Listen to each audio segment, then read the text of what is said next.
Saudaraku, gedung olah seni atau GOS yang terletak di Jalan Komodor Yosudarso Takengon, Aceh Tengah tampak lusuh dan tua di tengah kota. Kondisi bangunan yang kini menjadi sorotan tak hanya dari struktur bangunan, namun juga fungsionalnya yang kian terkaburkan.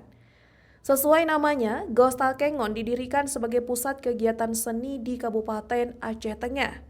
Gedung ini didirikan pada masa kepemimpinan Bupati Aceh Tengah ke-10 Haji Muhammad Beni Bantacut BA pada periode 1975 hingga 1985.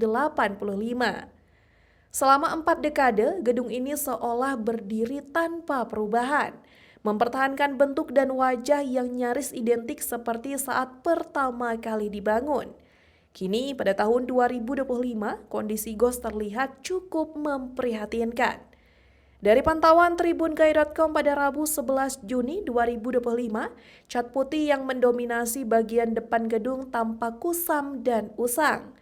Di atas pintu utama, ornamen khas motif kerawang gayo tampak dikelilingi dinding dan tiang-tiang yang menunjukkan kerusakan ringan.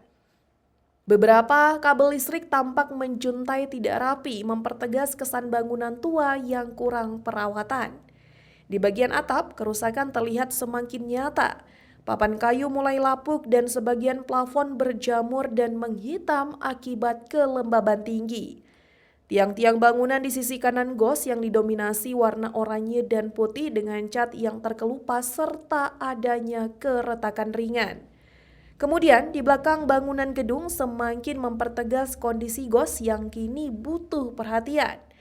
Bagaimana tidak, terlihat tanda-tanda keusangan dengan jendela yang kehilangan sebagian kacanya dan hanya ditutupi kertas putih.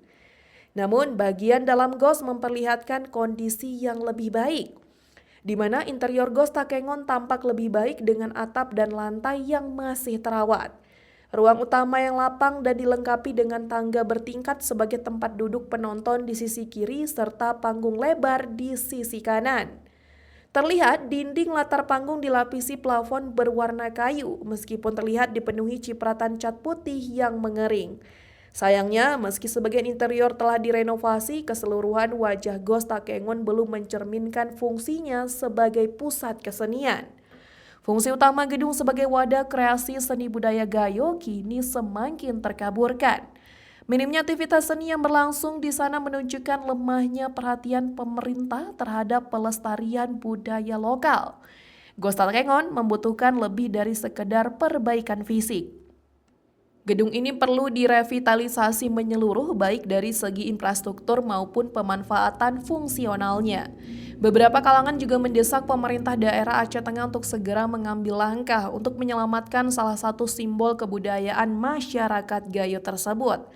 Revitalisasi GOS yang mencakup pembangunan ruang pertunjukan yang representatif, fasilitas penunjang, serta penyesuaian fungsi ruang yang bisa mengakomodasi seni tradisional maupun modern. Hal ini penting agar GOS tetap relevan dengan perkembangan zaman dan menjadi rumah bagi para pelaku seni dan budaya di Aceh Tengah. Dari Aceh Tengah, Cut Eva Makfirah, Tribun Gayo.